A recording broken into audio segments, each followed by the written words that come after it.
ऊर्जा बच गई हो तो मुझे बता दीजिए कि आप में ऊर्जा बची हुई है। बस ये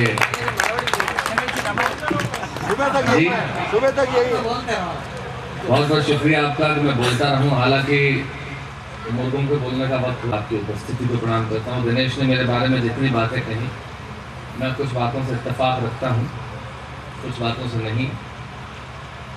मुझे दिनेश ने कहा कि इस बात का गर्व होना चाहिए कि मैं दुनिया भर की यात्रा करता हूँ। 30 बरस इसी तरह माइक पर खड़े होकर मेरे को पहली बार कविता पढ़वाई गई थी। अगर उस दिन कविता नहीं पढ़वाई गई होती तो मैं आज यहाँ आपके बीच में इस तरह से नहीं खड़ा होता। मैं आपके ज़िले का शुक्रगुजार हूँ। आइए केमावत साहब, आपको प्रणाम करना चाहता हूँ। आप बहुत बहुत बढ़िया काम कर रहे हैं। सारे मित्र बैठे हैं।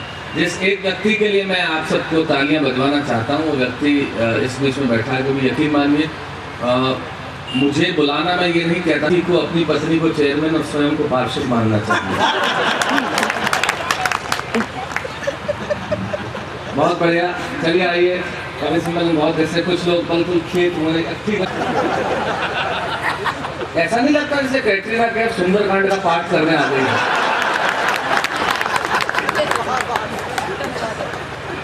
चलिए, और मैं भी कुछ देर, आप यकीन मानिए उदयपुर से सुबह मेरी फ्लाइट है, लेकिन अगर आप मेरा मूड बना देंगे तो मैं फ्लाइट छोड़ भी सकता हूँ। चलिए साहब, बच्चों बैठ जाओ। तुम सारी रात जगे हो, मैं तुमसे मिलके जाऊंगा, चिंता मत करो। आइए, आप ये वीडियो बहुत बहुत बढ़िया ढंग से आप कविताएं सुन रहे हैं। लगभग आप यहाँ पे 7-8 घंटे से बैठे हैं। 8 बजे से आप लोग यहाँ आके जम गए थे और लगभग 2:30 बज रहे हैं इस वक्त, 6.5 घंटे। कन्फर्म कर रहा है क्या? ये हिंदुस्तान का आदमी, उसको कह दो कि आसमान में 1,76,07,70 तारे हैं, 1 सेकंड में मान लेगा। ये कहो कि सामने वाली दीवार का पेंट गीला है, हाथ लगा के देखेगा। ताली बजाओ, हाथ उठा के बजाओ, तालियों से विदा करो, जी भर के तालियां बजाओ, अंतिम पंक्ति में बजाओ। तुम्हारे बाप का राज है।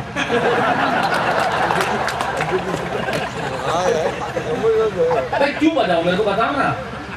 कहने की क्या जरूरत है, बजाओ, बात में दम रखो। भाई सही बात है, बात में कैसे बजाओ वैसे बजाओ, कवियों ने दुखी कर दिया। एक कवि सम्मेलन में मैं सही कर रहा था, मैं भीतर से दुखी हो जाता हूँ जब कोई तालियां मारता है। क्यों बजाओ मैं? ये विष्णु सक्सेना वो पंक्तियां सुना रहा हूँ जिसके लिए पूरा गीत लिखा था, वही पंक्तियां सुना देता। वो इसके पहले का पूरा सुनाने की क्या जरूरत थी? 4 पंक्तियां शैलेश जी आपको समर्पित कर रहा हूँ। पिछले कवि सम्मेलन में किसी और को समर्पित की। भाई आराम से रहो ना। एक कवि सम्मेलन में एक मुख्य अतिथि 85 साल के थे। एक कवि ने इतनी लंबी सुनाई कि फिर थे वहीं से ले जाना पड़ा। मुकदमा किया गया, पूछा जज ने इसने क्या किया, बोले साहब इतनी लंबी सुनाई कि मुख्य अतिथि खेत रहे। बोले इसको फांसी पे चढ़ा दो, अपनी अंतिम इच्छा बताओ। बोले जज साहब बड़ी कविता आपको सुनाना चाहता हूँ।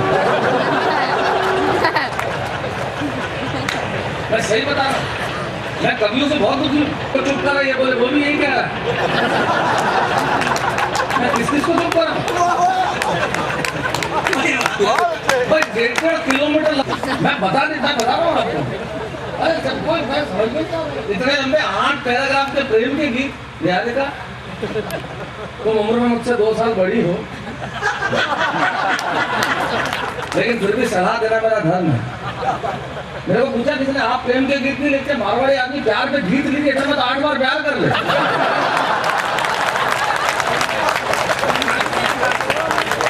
टाइम कौन खराब करे बताओ खेमावत साहब।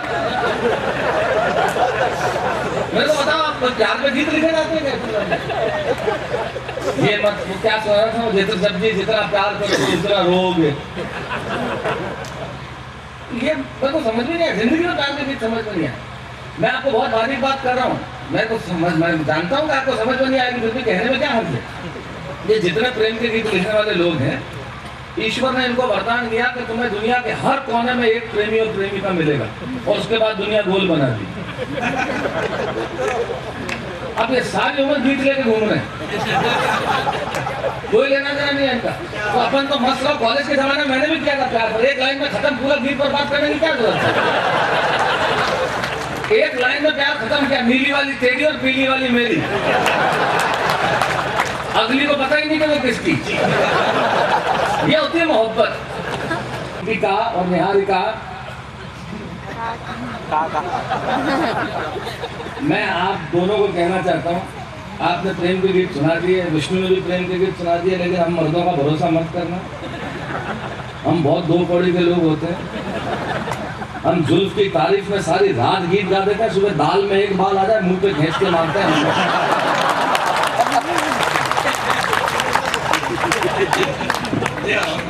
मैं सही बता रहा हूँ। मैं सब आप तो जानते हैं भाभी जी, सारे लोग ये कैसे होते हैं। प्रदीप जी का गुस्सा भी ऐसे ही है। नहीं, प्रदीप जी को तो खैर मैं बरसों से जानता हूँ, क्योंकि देखो प्यार करने वाला आदमी बहुत, लेकिन ये जितने पार्षद यहाँ बैठे हैं उनका बहुत, पार्षद कहा था, पार्षदों के लिए एक बार जोरदार तालियां मुझे, बहुत बहुत। मैं इस देश के जितने पार्षद है उनका सम्मान करता हूँ। सुबह सुबह आदमी बेचारा अपना बीवी का मुंह देखने के पहले गटर देखता है। वो राजी हुआ आदि तो सुबह गली में ये कम सम्मान की बात है, मुझे बताओ। ये अरे आप ताली बजाने में टाइम वेस्ट मत करो, आप तो मस्त रहो जिंदगी के अंदर, आपको मस्त रहना चाहिए। मैं आपका बहुत बड़ा बदलू, मैं आपको बताऊँ, मारवाड़ का आदमी इतना टाइम वेस्ट कर ही नहीं सकता कि इतनी लंबी कविता मेरे बाप से नहीं लिखी जाए, जिंदगी में नहीं लिख सकता। तो अपन वो लोग तो पैदा ही कैलकुलेटर लेके हुए पोखर में शब्द भी क्यों बर्बाद करें। क्लास में मुझे टीचर मैथमेटिक्स पढ़ा रहे थे, बोले खड़े हो जाओ, मैं खड़ा हो गया। बोले तुम्हारे पिताजी की पैंट की एक जेब में 100 रुपए है और दूसरी जेब में 150 रुपए, इसका क्या मतलब। मैंने कहा पैंट किसी और की है। मैं बताता हूँ मेरे बाप की पैंट में क्या हो सकता है। अब मैं बोले नहीं गणित पढ़ा रहा हूँ, पिताजी 100 इधर से दे दे, 150 इधर से दे दे, इसका क्या मतलब। मैंने कहा बाप किसी और का है, अठन्नी नहीं है मेरा बाप। मैं सही बता रहा हूँ। मेरे घर पे लोग स्विमिंग पूल के लिए चंदा लेना है, अगले ने 2 बाल्टी पानी दे दिया, बोले ले जा, इससे ज्यादा क्या लगेगा। एक आया बोले पैसा चाहिए, बोले किस चीज के लिए चाहिए, बोले शमशान घाट पे बाउंड्री वॉल बनाने। बोले बदतमीज आदमी खड़ा हो, कहाँ के लिए पैसा मांग रहा है, शमशान घाट पे बाउंड्री वॉल, या तो अंदर है उठ के बाहर आ नहीं सकता, और जो बाहर है वो जाना नहीं चाहता, गएगा पैसा लेगा। मेरे चाचा से मांग रहा है, बोले अनाथालय के लिए कुछ दीजिए, अगले ने 2 औलाद दे दी।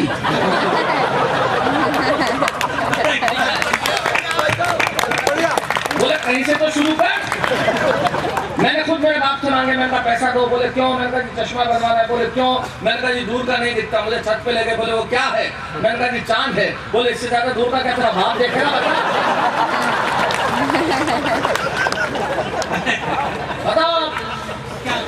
अशोक क्या इतनी लंबी कविता लिखने वाले बताओ।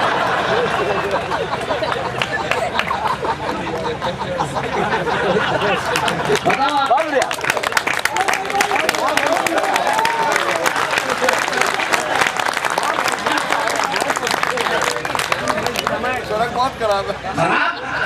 आप उसे सड़क कह रहे हो, सम्मान कर रहे हो उसका। आदमी को पथरी हो जाए तो 3 बार उधर से निकल जाए, मुंह के रास्ते बाहर आ जाए।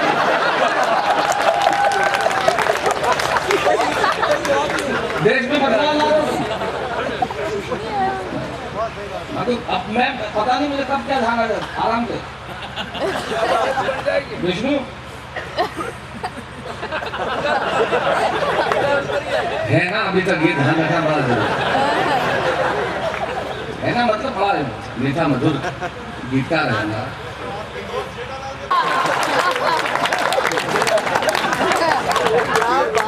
अच्छा मुझसे बात करते रहना, मैं सही बता रहा हूँ। अब मैं सब मेरे को जो याद आएगा सुना दूंगा, चिंता मत करो, मुझसे बात करते रहना, ये बहुत जरूरी है। ऐसा नहीं है कि हमारे कहीं कभी तो ऐसे पीछे तो कोई बात कर तो भूल जाता है, मुझे बात नहीं कर तो याद नहीं आता।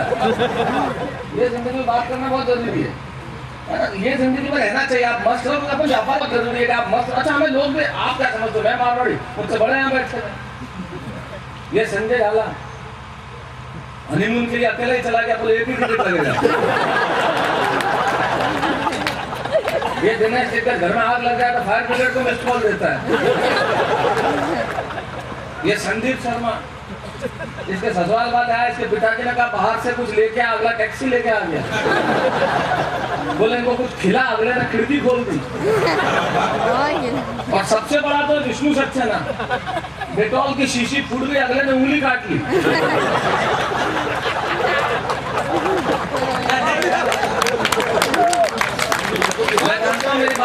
बात ही समझ में नहीं आ सकती, उसको समझने में टाइम लगेगा। आ गई बात में, ठीक है, समझ आनी चाहिए। और ये सब बहुत बता रहा हूँ, पूरा कवि सम्मेलन जब से शुरू हो रहा है तुम नेता, मुझे बता क्या फायदा क्या, मुझे बता, क्यों गाली देना किसी को? इन्वेस्टमेंट वहां करो जहां कोई रिटर्न हो। भाई मेरे से शब्दों का वेस्टेज बर्दाश्त नहीं होता। नेता चोर है, डाकू है, लुटेरे हैं, भ्रष्ट है, डकैत है, सब कहने की क्या जरूरत है? इतना सा कह दो नेता है।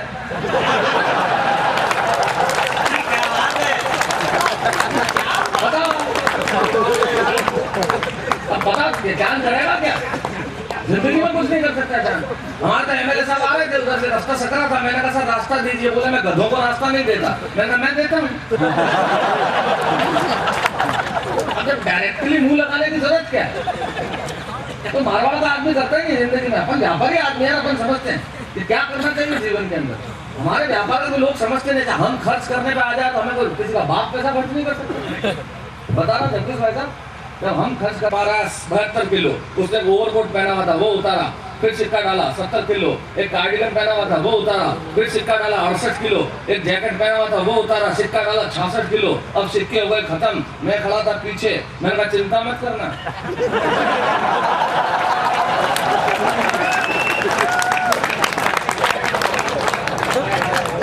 लोन ले लूंगा वर्ल्ड बैंक से और कार्रवाई नहीं रुकनी चाहिए। कार्रवाई क्यों रुकेगी? नहीं जान क्या भाव में करेगा क्या? आज पूर्णिमा का दिन है और आप देखो एक चांद यहाँ है, इसका आप दूसरा कौन सा दिखा? ये अर्धचंद्र है, अर्धचंद्र है जी। हाँ मैं सब जो मुझे ध्यान आएगा मेरे को आप मत। हाँ आपको कहिए साहब क्या हम किसी मारवाड़ी जीवन में सिखा के आ जाए? हमें कोई क्या सिखाएगा? मैं एक बार ट्रेन में ऊपर लेटा हुआ था, नीचे जो चाचा भतीजे को सूझा कि आज मारवाड़ी को सिखा दें, और अपन फंस जाए उस रात पैदा नहीं हुए। उसने सीधा अपने भतीजे को कहा कि भाई ट्रेन की चेन खींच ले। उसने कहा यार ट्रेन रुक जाएगी। बोले यही तो चेक करना है रुकती है कि नहीं। बोले नहीं यार मेरे पास 300 रुपए, उस पर लिखा हुआ 500 रुपए जुर्माना, मैं तो रिस्क नहीं लेता। दूसरे ने कहा मेरे पास 200 रुपए हैं, आज चेक करते हैं। दोनों ने खींच दी, गार्ड आया, बोले ट्रेन किसने रोकी? इशारा कर दिया मेरी तरफ, बोले इसने। अब मुझे फंसाने की साजिश, मैं कूदा, मैंने कहा हाँ सर चेन खींची। बोले क्यों? मैंने कहा लूट लिया सालों ने, 300 इसके पास है, 200 इसके पास है।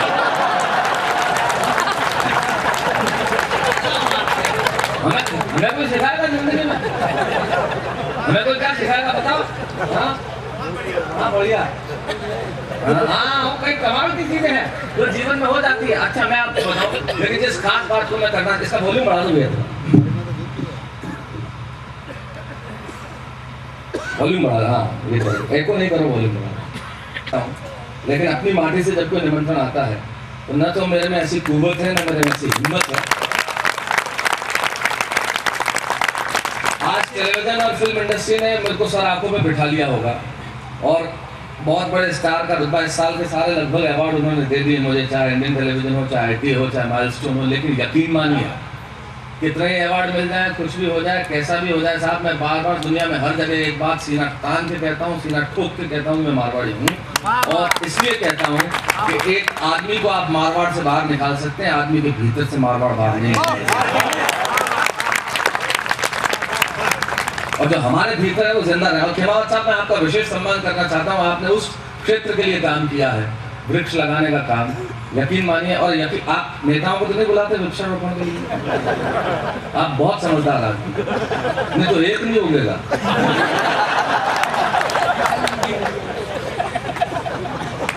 नहीं सही बात है, आप जो कर रहे हैं वो अद्भुत है, अनुपम है, सर्वश्रेष्ठ है। इससे बढ़िया कुछ हो नहीं सकता। हम मंदिर से मंदिर बनवा लें, लेकिन ये जो आप कर रहे हैं प्रकृति का मंदिर, इससे बेहतर कुछ नहीं हो सकता। मैं आपके मैं चाहता हूँ एक बार खेमावत आपके मिलकर योगा चालू करें। बहुत बहुत बढ़िया। और यकीन मानिए मित्रों, अगर आज मैं इस मंच पर खड़ा हूँ तो इसलिए खड़ा हूँ कि मैं इस बात का बेहद समर्थक हूँ कि आदमी को अपनी जड़ों को नहीं भूलना चाहिए।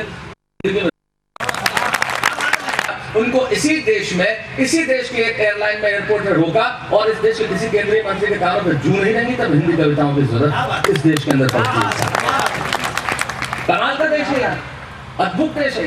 हमारे रेस्टोरेंट वाले दावा करते हैं अपने विज्ञापनों में, हमारे यहाँ से पिज्जा मंगाइए, बर्गर मंगाइए, हम 26 मिनट में आपके घर पहुंचवा देंगे। भगवान न करे कभी किस दिन आपके घर में तकलीफ हो जाए, पुलिस बुला के देखिए, तारीख बदल जाएगी। एकमात्र देश है साहब जहाँ आपको कार का लोन 8%, बहुत गंभीर बात कर रहा हूँ लेकिन सच्ची बात कर रहा हूँ, इस देश में कविताओं की आकर जरूरत क्यों है, जहाँ पे आपको कार का लोन 8% में मिल जाएगा लेकिन एजुकेशन लोन के लिए आपको 12% देने पड़ेंगे, तब इस देश में कविताओं की जरूरत है। जिस देश में पढ़ाई काफी ज्यादा महंगी हो जाए, ये अद्भुत देश है साहब जहाँ पे आपको चावल नहीं मिलता, गेहूं नहीं मिलता, इसलिए किसान आत्महत्या कर लेता है, सिम कार्ड फ्री में बांटे जा रहे हैं। बच्चा पैदा करना जितना ज्यादा दर्दनाक नहीं है, उससे ज्यादा दर्दनाक प्राइमरी स्कूल में एजुकेशन कराना, ये वो देश है साहब। तब इस देश में कविताओं की जरूरत है। तब मैं इस देश का बेटा बनकर सिर्फ 4 पंक्तियां देता हूँ जो मेरा रस नहीं है, मेरा रस कतई नहीं है साहब, अशोक त्यागन का रस है वो, संदीप कभी कभी उस रस में पहुंच जाता है, जगदीश भाई साहब का रस है, लेकिन मैंने 4 पंक्तियां सिर्फ इसलिए लिखी कि जिसने चाहा इस देश पे हमला किया और ये देश चुप रहा। आते आते आते आते आते अगला बार नहीं आवे, मैंने कहा जिंदगी में बार नहीं आएगा, आते आते करेगा तो मैंने जाके कहा हाथ ले, तुरंत पकड़ के बाहर आ गया। क्योंकि देखो बगैर काम के हम गाली भी नहीं देते, क्यों दें हम बता, नहीं दे तो दे कैसे नहीं सकते थे। फ्लाइट थी नहीं बॉम्बे से सूरत, तो वापी रिकॉर्डिंग कर दो, क्या करो कुछ गड़बड़ करे। भाई साहब बैठे हुए, सीट मेरी, मैं चाहता तो गाली देके उठा सकता था लेकिन नहीं, मैंने कहा भाई साहब नमस्कार, बोले नमस्कार, मैंने कहा आपका नाम, बोले शांति भाई, मैंने कहा बहुत अच्छा शांति भाई, अब सीट मेरी लेकिन आप मेरी तमीज देखो, मैंने कहा आपका नाम, बोले शांति भाई, मैंने कहा पिताजी का नाम, बोले कांति भाई, मैंने कहा शांति भाई ये सीट कांति भाई की नहीं है।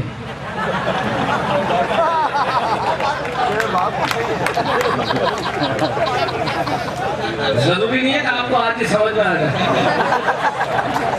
अगले को भी 3 डब्बे बाद ही समझ में आया था। अपन अपने ढंग से समझा देते हैं, कहने की क्या जरूरत है, अपना काम करना। अपने मारवाड़ का आदमी तो वैसे ही समझा देता है, जिंदगी में जहाँ जाए वहाँ समझा देता है। अच्छा हमें लोग भी ऐसे मिलते हैं, मैं एक बार गया आगरा, मैंने एक ऑटो वाले को पूछा, मैंने कहा ताजमहल का क्या लेगा, बोले बेचना ही नहीं। अबे मैंने कहा चलने का, बोले 100 रुपए, मैंने कहा 50 में ले जा, बोले 50 में कौन ले जाएगा, मैंने कहा बैठ पीछे। मतलब की है, लेकिन बात यहाँ तक नहीं है, बात इसके आगे की है। मैंने कहा 1 केला कितने का दिया, बोले 1 रुपए का, मैंने कहा 60 पैसे में दे दे, बोले 60 पैसे में तो खाली छिलका आएगा, मैंने कहा ले 40 पैसा दे केला।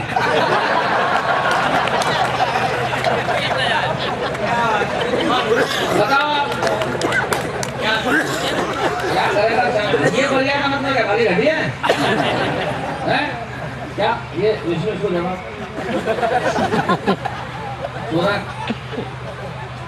प्रेम गीत के बाद ऐसे ही होता है,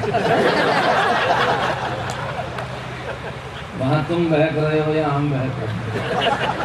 सोचा विष्णु, लेकिन मैं चाहता हूँ इतनी बीमारी और अस्वस्थता के बावजूद लगभग 7 घंटे से विष्णु इस मंच पे बैठा है, एक बार जोरदार तालियां बजाइए, बहुत बढ़िया। और मैं चाहता हूँ सारे कवियों के लिए एक बार आप जोरदार तालियां बजाइए, बहुत बढ़िया ढंग से हमने हालात से शीशे का बदन मांग लिया, हम भी खड़े थे तकदीर के दरवाजे पे, लोग दौलत पे गिरे, हमने पतन मांग लिया। वो वतन, वो मुल्क, वो देश जिंदा रहना चाहिए, तब ये लोग यहाँ पे। तब मैं बात कहना चाहता हूँ मित्रों, तू क्या सोच रहा है, मैं तो उसकी एक सुनने से ज्यादा देखने लायक चीज कहना चाहता हूँ। ये सारी दुनिया में लोग कहते हैं कि मारवाड़ी मारवाड़ी मारवाड़ी आप कहते हैं, आखिर मारवाड़ियों में सारी दुनिया में फर्क क्या है। मैं आपको फर्क बताता हूँ, अगर आपको लगे कि मारवाड़ी का ये फर्क सारी दुनिया का फर्क हो सकता है, तब मैं कहना चाहता हूँ देखो क्या फर्क है। सुनना, कि हम में और सारी दुनिया में बहुत बड़ा फर्क है, हम में और सारी दुनिया में बहुत बड़ा फर्क है। इसका मेरे पास बहुत बड़ा तर्क है, तर्क सुन लो आप, और सारी दुनिया को सुनाना जो मैं कह रहा हूँ कि हम में और सारी दुनिया में बहुत बड़ा फर्क है, इसका मेरे पास बहुत बड़ा तर्क है। स्पेलिंग देख लो, MARVADI, मारवाड़ी की स्पेलिंग बताता हूँ कि हम में और सारी दुनिया में बहुत बड़ा फर्क है, इसका मेरे पास बहुत बड़ा तर्क है। स्पेलिंग देख लो, MARVADI, M से MTNL, A से एयरटेल, R से रिलायंस, V से वोडाफोन, A से एयरसेल, D से डॉल्फिन, I से आइडिया। सारी दुनिया में अपना नेटवर्क है, बताओ कितना बड़ा फर्क है।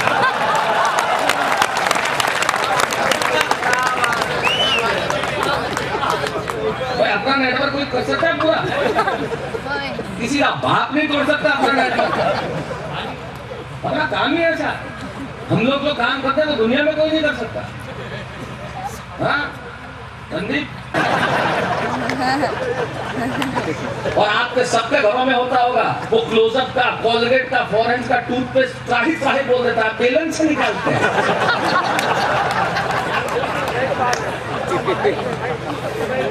आखिरी तक निकालेगा जरूर आदमी उससे। ये वेस्टेज कैसे बर्दाश्त कर ले बताओ? हमसे वेस्टेज बर्दाश्त होता ही नहीं, हम कर ही नहीं सकते वेस्टेज बर्दाश्त। क्योंकि देखिए आदमी जब वेस्ट करता है तो खुद को दुखी करता है, और हम खुद को दुखी नहीं देख सकते। और हम जहां जाते हैं सुख देखा गया। दिनेश जगत मेरे साथ चला शेंजेन, फिर समझेगा, मैंने कहा बता एड्रेस। क्या बात है, ये इंटेलिजेंस होती है, ये हमारा तरीका होता है, ये हमारा दिमाग। आओ अशोक आओ। तो क्या होता है साहब, आदमी को काम करना आना चाहिए। लेकिन मैं बताऊं, मैं एक पंक्ति का कवि होता हूं, मुझे ज्यादा बात करने की इसलिए भी आदत नहीं। मांगा हमने, उससे कई गुना हमें ज्यादा दे दिया। हमने 1 मांगा, उसने 10 दिया। लेकिन याद कीजिए, अपने बचपन में लौट जाइए। आप दुनिया की महंगी से महंगी कार चला लीजिए साहब। आज आप होंडा सिटी में बैठ जाइए, आप सेंट्रो में बैठ जाइए, आप जैन में बैठ जाइए, आप मर्सिडीज में बैठ जाइए, लेकिन वो सुख पैदा नहीं कर पाएंगे जो किराए की साइकिल 1 घंटे लेके जाया करते थे। वो सुख आपकी जिंदगी में आना। हमारा समाज खत्म हो गया। हमारे घर पे सब्जी बनती थी, हम पड़ोसी के घर देके आया करते थे। सब्जियां जानी बंद, हम घर पे ताला लगाते थे, पड़ोस के घर पे चाबी देके आते थे। लेकिन वो सब कुछ खत्म हो गया। क्या ऐसा नहीं है कि पड़ोस नहीं है? पड़ोसी हैं, लोग भी हैं, लेकिन उनके होने का आभास खत्म हो गया है। तालियां हैं, चाबियां हैं, ताले हैं, लेकिन विश्वास खत्म हो गया। और जब विश्वास खत्म हो गया, तब मैंने सिर्फ 1 पंक्ति की कविता लिखी। और यकीन मानिए, मैंने पिछले वर्ष इससे बेहतर कुछ नहीं लिखा। सिर्फ 1 पंक्ति की कविता कि मैं अपने बचपन को जब देखता हूँ, मैं मारवाड़ के गाँव में पला बड़ा हूँ साहब। मैं यही रहा हूँ गोडवाल में, सिरोही कॉलेज में पढ़ा हूँ, जो मुझे याद दिला रहे थे। गवर्नमेंट कॉलेज सिरोही में मैं पढ़ा, मैंने ग्रेजुएशन वहाँ से की। मैं आपके फालना कॉलेज में 1982 में कविता पढ़ने आया। सुमेरपुर में पहली बार कविता पढ़ी। मैंने सारी जिंदगी यहाँ निकाली है, और सारी जिंदगी निकालने के बाद वो सुख थे। आज मैं जो चाहूँ वो सुख, पैसों से जो सुख पैदा हो सकते हैं वो मैं कर सकता हूँ। ईश्वर ने मुझे दोनों हाथों से दिया, समृद्धि दी, ईश्वर ने मुझे क्षमता दी, ईश्वर ने लोकप्रियता दी। लेकिन जो खो गया वो शायद मुझे वापस कोई नहीं लौटा सकता। तब सिर्फ 1 पंक्ति की कविता लिखी कि 21वीं सदी का बस इतना सा प्रभाव है, पहले अभावों में खुशियां थी, अब खुशियों का अभाव।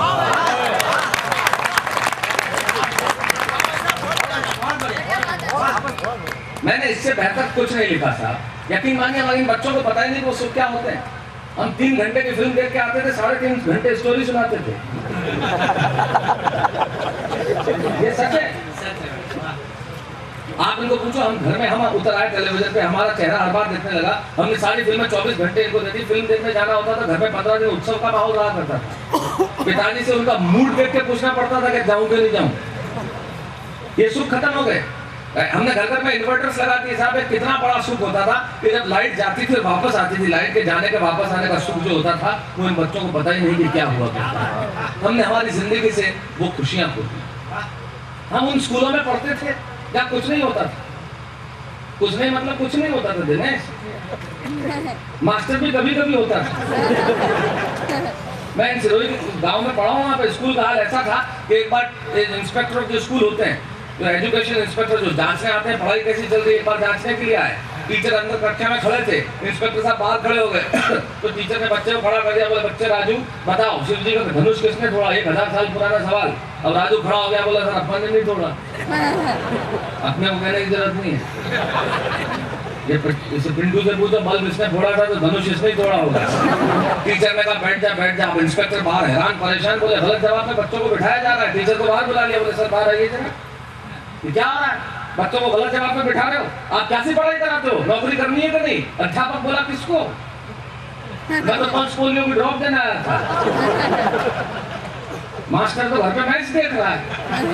अब इंस्पेक्टर हैरान, बोले टीचर की जगह साले 5 पोलियो देने वाले ड्रॉप वो पढ़ा रहे हैं यहाँ पे। वो प्रिंसिपल के कमरे में चले गए, बोले प्रिंसिपल साहब क्या हो रहा है?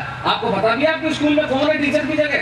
आपको नौकरी से निकलवा दूंगा। प्रिंसिपल खड़ा हो गया, बोले किसको निकलवा दोगे? मैं तो डाकिया हूँ। मैं तो चिट्ठी देने आया था। प्रिंसिपल साहब तो सब्जी लेने गए।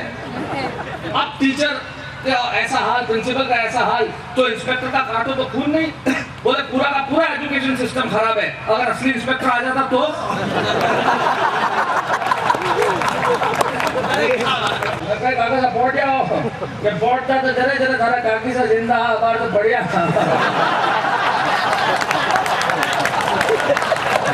बढ़िया हाँ भाई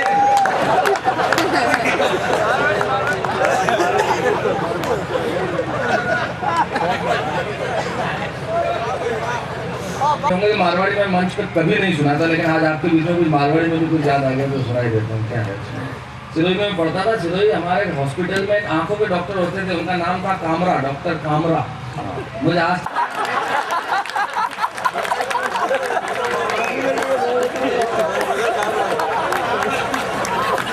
अरे ना मैं आँख वाला, अरे मैं क्या आना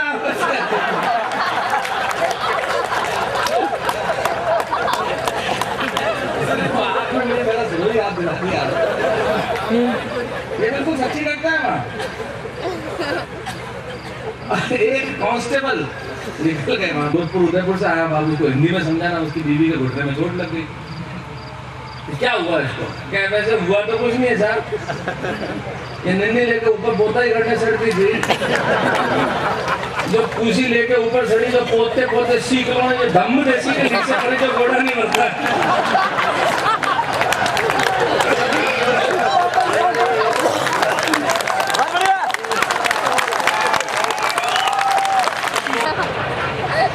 सच्ची मैं उस दिन मैं हंसते हंसते बेहोश हो गया। तो डॉक्टर ने जो अगला सवाल किया वो कमाल का था, और जो जवाब था उस सवाल का ग्रैंडफादर था। अच्छा कतरी ला गया। अब आप सवाल देखो, लेवा जाना पड़ा लेते ना जैसे कुछ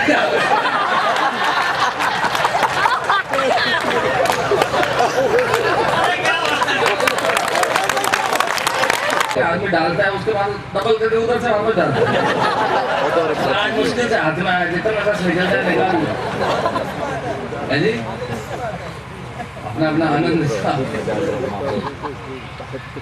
आनंद आदमी कहीं से भी प्राप्त कर लेता है। कौन है 3 बजे दुकान कब बोलेगी? दुकान वाला घर पे बेचारा सो रहा था, उठा बोले सुबह 9 बजे खुलेगी। तेरी दुकान कब खुलेगी? अबे बोले 9 बजे खुलेगी। तेरी दुकान कब? अबे बोले 9 बजे खुलेगी, आजा ना। बोले अंदर से ही बोल रहा हूँ।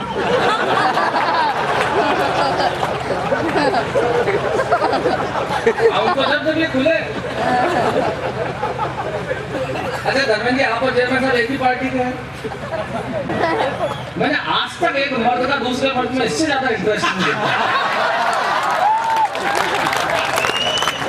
जब से प्रोग्राम शुरू हुआ है, ले पोपट ले पोपट ले पोपट। मुझे नहीं मालूम था कि इतने वर्षों में गोडवाल का चरित्र ऐसा हो गया।